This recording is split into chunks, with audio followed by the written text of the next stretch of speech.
दोस्तों आज हम जानेंगे इंजेक्शन बायोट्रिम आईएम इंजेक्शन के बारे में कि ये जो इंजेक्शन है पशुओं में कौन कौन सी बीमारियों में लगा सकते हैं, इसकी डोज रेट क्या है और ये जो इंजेक्शन है प्रेगनेंसी सेफ है या नहीं है।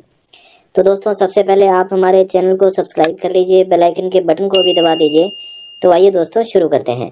इंजेक्शन बायोट्रिम जो आईएम इंजेक्शन है ये जायडस कंपनी का आता है और इस इंजेक्शन को एक तरह से एंटीबायोटिक की श्रेणी में रखा गया है। ये एंटीबायोटिक्स की कैटेगरी में आता है और ये जो इंजेक्शन है इसके अंदर जहाँ तक साल्ट की बात करते हैं तो इसके अंदर सल्फाडाइजिन और ट्राइमेथोबिम होता है।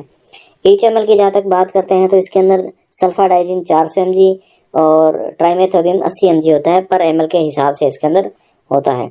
अब दोस्तों बात करते हैं कि ये जो इंजेक्शन है गाय भैंस है भेड़ बकरी है उनमें कौन कौन सी बीमारियों में लगा सकते हैं। ज़्यादातर इस इंजेक्शन का जो यूज़ है वो दस्त में किया जाता है। पेचिस है, जो छोटे बछड़े हैं, काफ स्कोर हो जाता है, कोलीसेप्टिसीमिया है या एंट्राइटिस है, मतलब दस्त की किसी भी प्रकार की कंडीशन है तो उस जो कंडीशन में पशुओं को इंजेक्शन लगाया जाता है। कभी कभी पशुओं को बिल्कुल पतले दस्त होते हैं, खूनी दस्त होते हैं, छोटे बछड़ों को काफ़ी ज़्यादा दस्त हो जाते हैं तो उस कंडीशन में ये इंजेक्शन ज़्यादातर यूज होता है। इसके अलावा ये जो इंजेक्शन है दोस्तों अदर बैक्टीरियल जो इन्फेक्शन है वहाँ पे भी इस इंजेक्शन को लगा सकते हैं। जैसे मेस्टाइटिस है, अपन कभी कभी फील्ड में जाते हैं तो अपने पास कोई इंजेक्शन नहीं मिलता है एंटीबायोटिक अच्छा, या अपन ने किसी कारणवश अपने पास नहीं होता है और अपने को इमरजेंसी में जाना पड़ता है तो वहाँ पे भी अपन ये इंजेक्शन लगा सकते हैं। जहाँ मेस्टाइटिस की कंडीशन हो वहाँ पे अपन इस इंजेक्शन का यूज़ कर सकते हैं। या गर्भाशय की किसी तरह की सूजन हो, निमोनिया है, पशु को गंभीर निमोनिया है, वहाँ पे भी लगा सकते हैं। यूरिनरी ट्रैक्ट इन्फेक्शन हो गया है पशु को और एक्टिनोबैसिलिसिस है तो वहाँ पे भी अपन इस इंजेक्शन को लगा सकते हैं।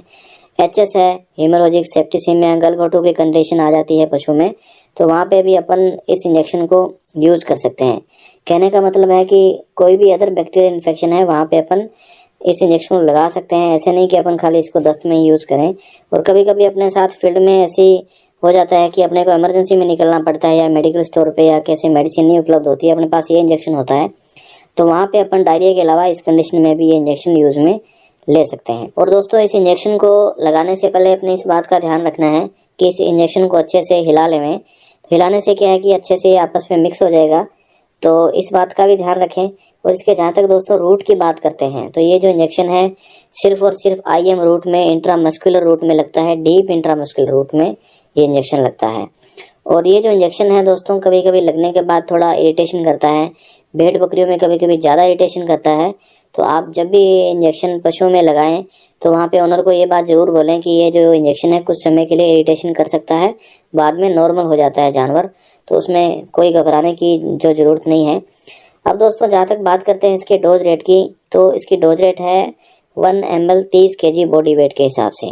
अगर कोई जानवर का वेट 300 kg है तो वहाँ पे अपन इसको 10 ml तक दे सकते हैं इंट्रामस्कुलर, डीप इंट्रामस्कुलर।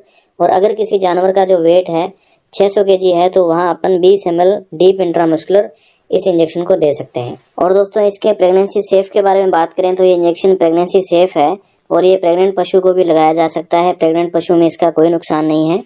और इसके विड्रोवल पीरियड की दोस्तों जहाँ तक बात करते हैं तो ये इंजेक्शन 7 दिन तो इस इंजेक्शन का असर जो है दूध में रहता है और जो 28 दिन है मीट में इसका असर रहता है। तो दोस्तों ये तो थी इंजेक्शन बायोट्रिम आईएम इंजेक्शन के बारे में जो जायडस कंपनी का आता है।